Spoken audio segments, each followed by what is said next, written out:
नमस्कार, मैं सुनीता कथा मंथन में आप सबका स्वागत करती हूँ। कथा मंथन में आज सुनिए रामदर्श मिश्र जी की कहानी माँ, सन्नाटा और बजता हुआ रेडियो। अब आप मेरी कहानियाँ खबरी ऐप में भी सुन सकते हैं। कथा मंथन के नाम से जाएंगे तो आप वहाँ पर भी प्रेमचंद्र तथा अन्य लेखकों की कहानियाँ सुन सकते हैं। गांव से कल ही लौटा हूँ, माँ का क्रियाक्रम करके एक अजब सन्नाटा मन में अटा पड़ा है। नदी के कटे हुए तट, खेतों में खुली हुई दरारें, उजड़े हुए सिवान, ठूठ होते हुए पेड़, चारों ओर घूमती मृत्यु की गंध। जनता का मनोबल बहुत ऊंचा है। अपनी सारी कठिनाइयों के बावजूद वह बड़ी बहादुरी से जूझ रही है। मैं जनता के इस वीर भाव से बहुत प्रभावित हूँ। चौंक कर रेडियो पर एक मंत्री जी की आवाज सुनी। वे भी कल ही लौटे हैं सूखा क्षेत्र से। उठकर मैंने वॉल्यूम एकदम कम कर दिया और मंत्री जी की गरजती आवाज ऐसी लगने लगी मानो कोई लाचार व्यक्ति दूर से बोल रहा है।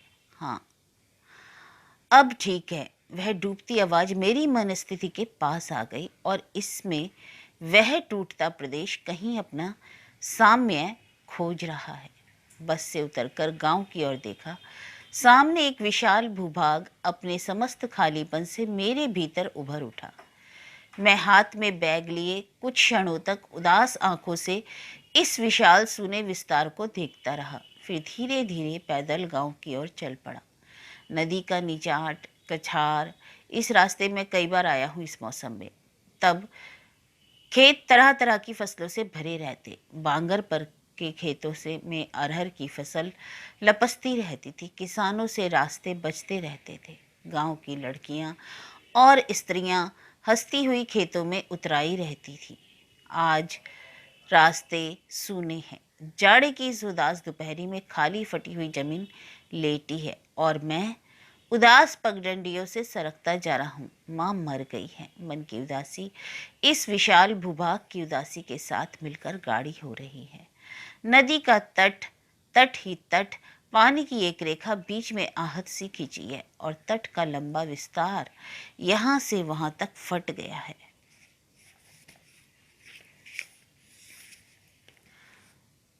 लोग अब लोग नहीं रहे, व्यक्ति बन गए हैं जो कहीं कहीं नदी में नहा रहे थे। मुझे आता देख सुनी आंखों से ताक रहे थे। तट पर कुछ गंदे कपड़े सूख रहे थे जिन्हें कुछ नंग धड़ंग बच्चों ने धोकर फैला दिया था। नाव थकी सी एक किनारे पड़ी थी। नदी के बाद कछार का बीहड़ इलाका, दूर तक रेत ही रेत।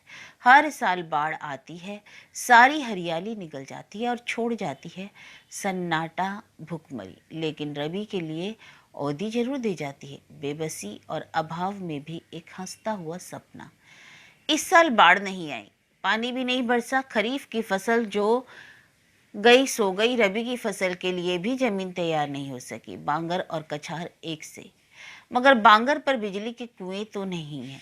नहरें तो हैं, लेकिन वह कछार एकदम अपने भाग्य पर ठहरा हुआ। पानी तेज बरसा तो उजड़ गया। कहीं कोई सुनने वाला नहीं। मेरी टांगों में दर्द हो रहा था। हाँ, 5 मील लगातार चलकर आया। कोई सड़क नहीं, कोई सवारी नहीं, ऊंची ऊंची पगडंडियां और टांगों में दर्द।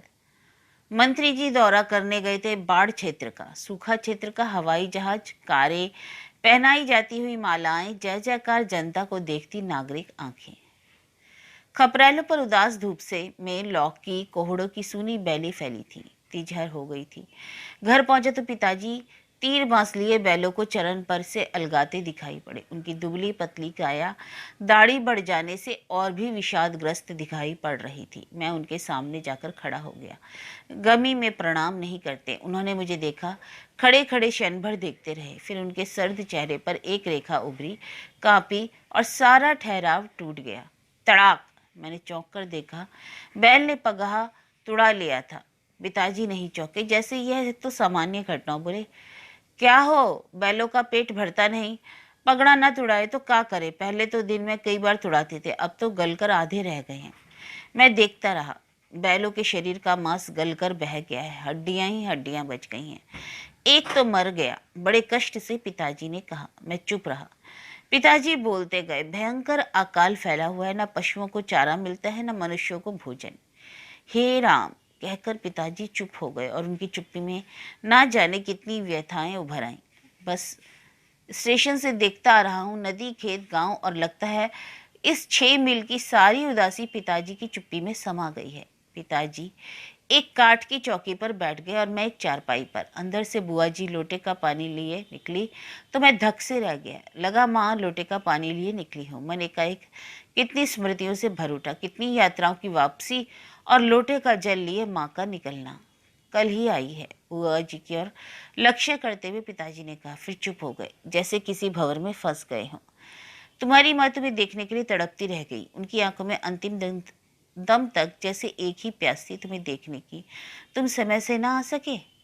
मेरे भीतर एक हुलसी मारने लगी। माँ की तरल निरही आंखें मुझ में भर आई। मैं भीतर भीतर गलने लगा। मेरे रक्त में बचपन से लेकर अब तक का सब बहने लगा। हर पल में, हर मोड़ पर, हर व्यथा में माँ, हर संघर्ष में माँ। जब से शहर में रहने लगा था, माँ अकेली छूट गई पिताजी के साथ। मैं इकलौती संतान परिवार के साथ शहर में। तुम्हें मरते समय देख नहीं पाऊंगी, हर बार घर से जाने पर माँ कहती, और हर बार मेरे जाने से पहले बेचैन हो उठती। मैं हंसी में टाल देता, माँ और भारी हो आती। मैंने कई बार माँ से शहर चलकर मेरे साथ रहने को कहा था, लेकिन वह पिताजी को छोड़कर आने को राजी नहीं हुई और पिताजी खेती बाड़ी छोड़ने को तैयार नहीं थे। मेरे भीतर एक पल में कितना कुछ बह गया। एकाएक याद आया कि पिताजी ने कुछ कहा है और मैंने सफाई देते हुए कहा, पिताजी मैं अपनी ओर से समय से ही आया, किंतु एक तो यहाँ से चिट्ठी जो पहुंची वह 7 दिनों में, दूसरी छुट्टी लेने के और इंतजाम करने में 2 दिन का समय बीत गया और आने में 2 दिन। पाताल में बसे हुए हम लोग, चिट्ठी पत्री के आने जाने में कितना समय बीत जाता है, सरकार तो जानती ही नहीं कि इस देश में यह इलाका भी है। पिताजी दुखी स्वर में बोले। क्या हुआ था माँ को? बीमारी कुछ खास नहीं, कुछ पेट वेट का मर्ज था। वह तो पहले से ही था, लेकिन इधर पेट में बहुत तेज जलन होने लगी थी। यहाँ के वैद्य लोग चूरन देते रहे, किंतु कोई फायदा न हुआ। रात भर चीखती रही और एक दिन सब कुछ समाप्त। मुझे मालूम है कि माँ के पेट में अक्सर दर्द होता था। जब मुझे भी वह दर्द होने लगा तो शहर के डॉक्टर से मालूम हुआ कि वह हाइपर एसिडिटी है, जो मुझे माँ से मिली है। डॉक्टर कहते हैं कि इससे बहुत बढ़ जाने से पेट में गांठें पड़ जाती हैं और फिर वह फोड़ा बनकर फूट जाती है और पेट में जहर फैल जाता है, और इसी से माँ मरी है। इस रोग में दवा के अलावा काफ़ी दूध चाहिए। क्या खाती थी माँ बीमारी में? गांव की हालत जानते हुए मैंने अभ्यासवश पूछ लिया, क्या खाती थी? अरे यहाँ खाने को और मिलता भी क्या? चना, मटर, मक्कार, सत्तू, भुजा, और वह भी कहाँ मिलता है इन दिनों में। घर पर तो भूख की दहाड़ रही है, पैसा देने पर भी तो अब कोई अन्न नहीं मिलता। पिताजी आहत स्वर में बोले। तो माँ मर गई मटर और मक्का खाकर। उसे पेट की बीमारी में खाने को अच्छा अन्न भी नहीं मिल सका। मुझे लगने लगा कि माँ की मौत का जिम्मेदार कहीं मैं भी हूँ। ना उसकी दवा करा सका और ना उसके पत्ते के लिए पर्याप्त पैसे भेज सका। पैसे की याद आई तो हाथ जेब की ओर चला गया। हाँ, 100 रुपये सही सलामत है। इसी का इंतजाम करने में तो 2 दिन और लग गए थे। उसकी भी क्या कमाई है कि मौका पड़ने पर 100 रुपये भी नहीं निकाल सकता। पिताजी, ये रुपये लाया हूँ, 100 है। ठीक है, जो है सो है। इस जमाने में किसी तरह काम चलाना है, पैसा देने पर भी सामान कहाँ मिलता है।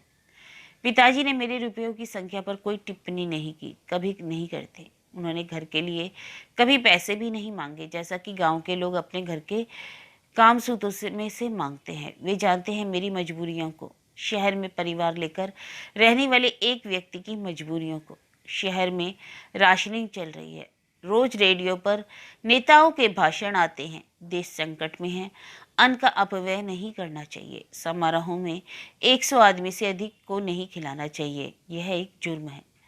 मगर मैं प्रायः देखता हूँ समारोह का फैलाव, 100 आदमी बाहर खाते हैं तो 400 आदमी पर्दे के पीछे। और नेता लोग देश का काम धाम छोड़कर इस प्रकार के अपव्यय करने वाले धनपतियों के बेटे बेटी को आशीर्वाद देने जाते हैं।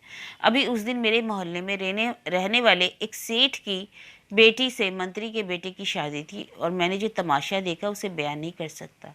इसलिए जब रेडियो पर नेताओं के भाषण आते हैं, रेडियो बंद कर देता हूँ। स्वार्थी, बकवासी, देशद्रोही। तिजर ढल रही थी। मैं पास के गांव के बाजार के लिए निकल पड़ा। धीरे धीरे चीजें खरीदनी है ना।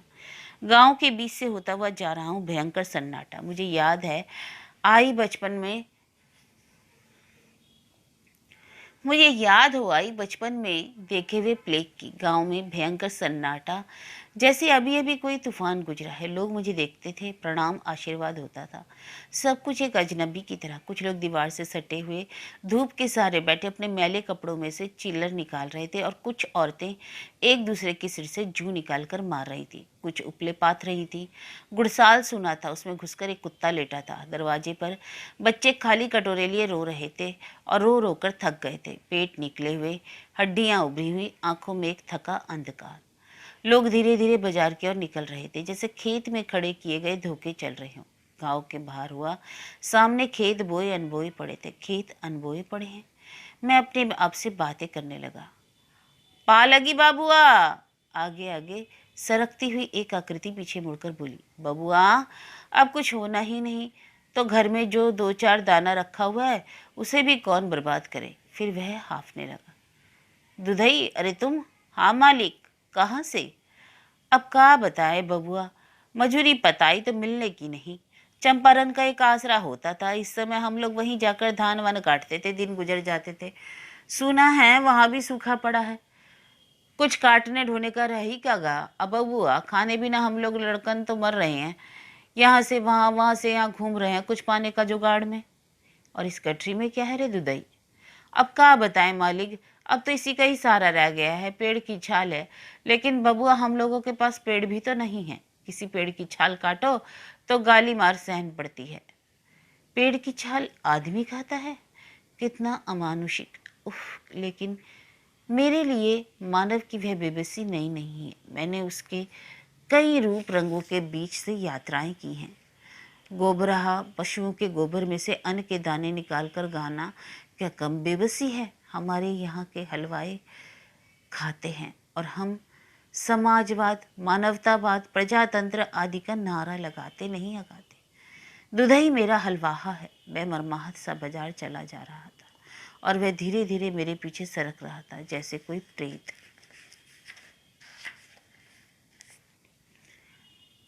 कै कै पेड़ पर एक बड़ा पक्षी छोटे पक्षी को दबोचे हुए था। मैं विचलित होकर देख रहा था।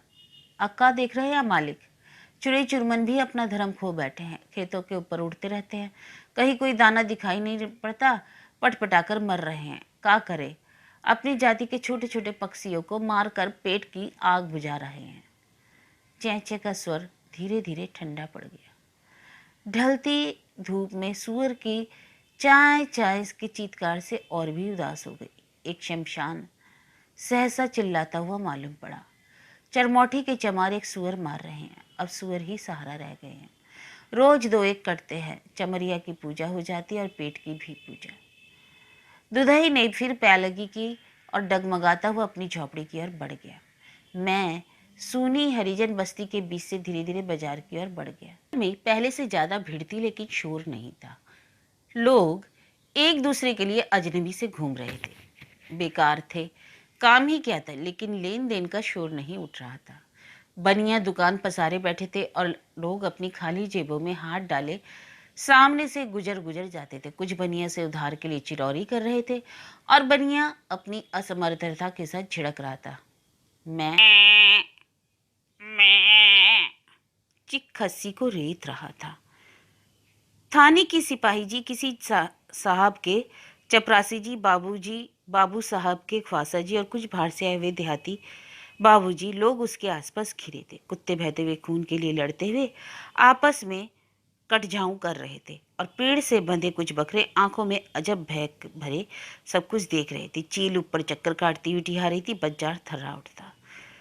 भर भट भट एक शोर बाजार के सन्नाटे को कुचलता हुआ आया। बाबू साहब है, छावनी पर आ रहे हैं। देखा नहीं, उनका ख्वास गोश्त खरीद रहा है।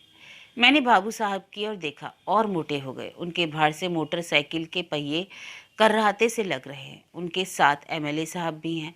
कल कोई सभा है कांग्रेस की, जिसमें भूखी जनता को उपदेश पिलाया जाएगा। हाँ, बाबू साहब को इस बार कांग्रेस चुनाव टिकट देने वाली है। तो क्या बाबू साहब कांग्रेसी हो गए हैं? जमींदार बाबू साहब, जमींदारी टूटने लगी तो बहुत से खेत बेचकर व्यापार में लगा दिया। अब कई कारखानों के मालिक हैं और भी लोग। एक जमींदार, एक व्यापारी, एक कांग्रेसी, सभी कुछ एक ही व्यक्ति में बाबू साहब। पुलिस के सिपाही, एक सरकारी साहब तथा बहुत से देहाती बाबू लोग छावनी की ओर बढ़ गए। भूखी जनता दुकानों के आसपास चक्कर काटती रही।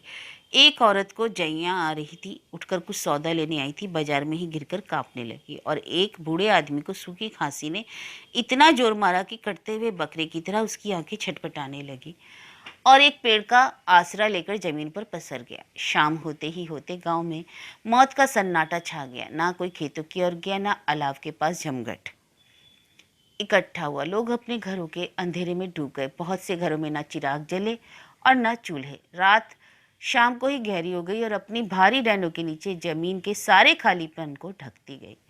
पिताजी तीर बांस लिए चौकी पर लेटे थे और मैं चारपाई पर कंबल ओढ़े रह रहकर बातें करते रहते थे और फिर डूब जाते थे किसी प्रदेश में, और मैं भी रात के सन्नाटे में भारी हो रहा था। अंधेरे में हम दोनों अलग अलग एक ही व्यथा में डूब रहे थे। माँ। पिताजी की आंखों के सामने उभरते अकेलेपन का मैं अनुभव कर रहा था।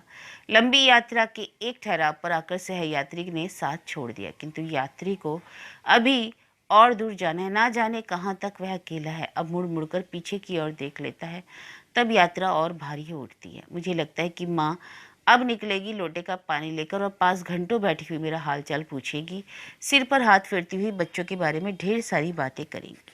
घंटों बीत गए, नींद नहीं आई। चौंक पड़ा। पिताजी शायद रो रहे थे। मैंने सो जाने का बहाना किया, इसलिए उनके रोने में कोई विघ्न नहीं पड़ा। हंसते रहे, उनका दर्द बहता रहा और मैं अपने दर्द को भीतर दबाए हुए कसे रहा। लगा कि मैं भी रो पड़ूंगा, लेकिन अपने को पकड़े रहा और मेरी व्यथा भीतर ही भीतर जमती गई।